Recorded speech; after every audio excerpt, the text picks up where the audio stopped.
the Muppets. So that seemed to be a lifesaver for 5 years. They were there doing the effects on that. That was quite good. Every week was a new guest star, and so there was always dry ice or fog or smoke or bangs and puffs and all that sort of stuff. So we were always very busy with the Muppets. Yeah, we always had lots of work. Yeah, I worked on the Muppet shows. We did Muppet shows for 5 years, every week for 5 years. And Jim Henson and his crew, and that was quite an exciting time, that was actually, because on the Muppet shows, they would bring in a star, and we had all these different people from all these old programs you see on television, but from Bonanza those days.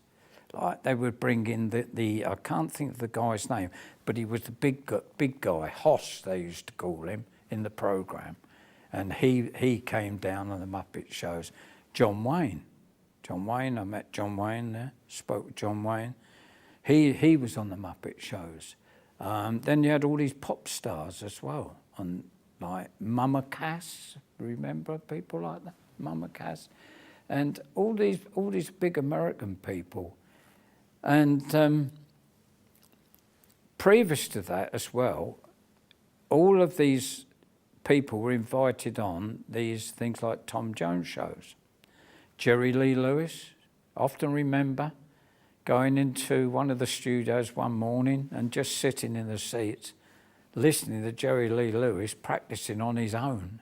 Empty set. Completely empty, nobody about, and there he is banging away on the piano with his feet, and it was quite exciting. The best one was the Muppets. Yeah. And I was booking till 11 o'clock at night, doing because I was diving, and booking till 11. I mean, I didn't get home till 7:30, but was booking till 11. And that's 6 or 7 weeks, I was taking home £1,000 a week. I mean, this is back a bit.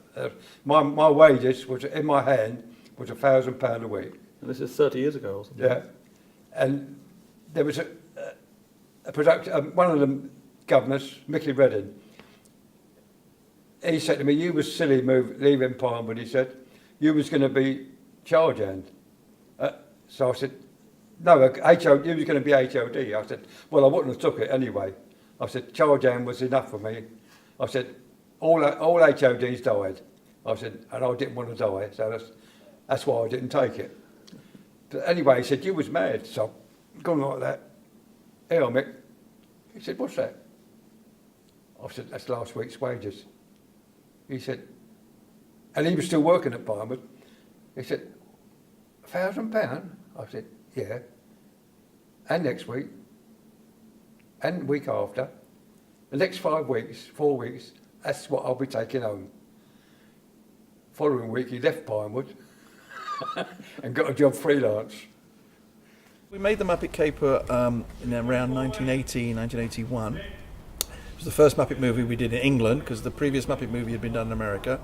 We shot it across the road at the film studios, and there was a lot of location. In fact, I took on the responsibility and ended up doing the location managing on that. I started off working with Jim, and because he and I did some of the early prep work together on the location, he said to me, why don't you just take on the management of locations? In my innocence, I said, "Oh yeah, that'll be fine." I had no idea. It was a nightmare being a location manager, and I'd never do it again on a film shooting in London.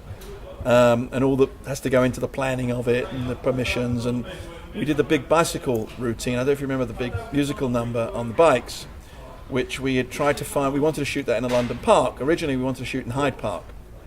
And we met with the authorities, and our demands were such that it wasn't going to work for them, because we were going to have to take over so much of the public space that we'd need for a couple of weeks in order to do this number.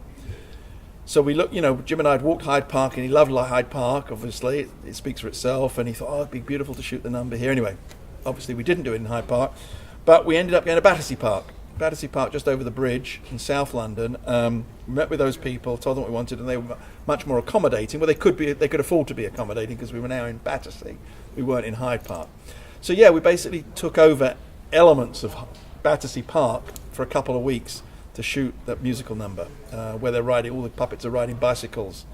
And it was a very big, involved rig that was necessary to shoot that and give the effect that they're all actually, the puppets themselves were riding bicycles. Of course, they weren't riding bicycles themselves. It was all a big overhead rig and bicycles that were clamped together and it was all quite a complicated number. I think it took us to do that one musical number, it was about 8 or 9 days of shooting to do that number. And this was a whole different crew to what you'd worked on? This was all film, this was now a film crew. This was now film people. So none of the people that worked on the television show, I guess other than myself, were now working on the movie. And we started shooting that in, it was shortly after the Muppet Show had wrapped. In the summer of '80. And was that a big success? Muppet Caper was a big success, yeah. So we shot a lot of location. I remember we shot the whole John Cleese house sequence. We shot that in Holland Park, and I had to move out the people from the house and the people next door because we were going to shoot all night. I had to pay to put them in hotels and gave them hotel rooms. We gave them nights just to get them out of the house. And we're dealing with people in Holland Park, it wasn't like... So we sent them to the theatre and I had to buy them dinner somewhere and put them in a hotel so we could use the house and shoot all night. We shot the Mallory Gallery at Nebworth House, north of here. It was also a couple of nights' work at Nebworth. Certainly Holland Park, Battersea Park I've mentioned.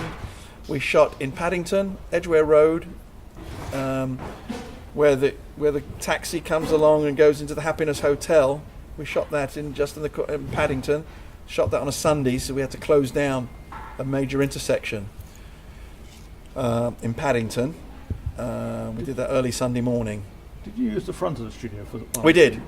The Happiness Hotel, but the Happiness bus comes along. The Mayhem bus comes along, and that's on the front of the old Elstree studio. That was a scene with Diana Rigg. We shot on the big stage at Elstree. I can't remember what the stage number was now. They had a big tank. 6 was it? And I've got to remember this very well. We flew from America. We flew 12 dancers. They'd rehearsed the number in America. This was the big Esther Williams Piggy number that we did. And I remember it was the middle of winter. It was freezing cold here. And these poor, beautiful, young California ladies arrived and couldn't believe how cold it was. So, of course, they'd come outside it was, I don't know, -10 or something. And they'd go onto this film stage where it was 150 degrees Fahrenheit, because we heated the water and you got the heat from the lights. It was very, very hot on the stage. So they went from this extraordinary hot film stage to the outside cold. And of course I was always around to offer to keep them warm, which is a big part of my job, keeping 12 young California beauties hard life warm. It was tough. And I volunteered, obviously, and nobody argued with me, and it was a big part of my job.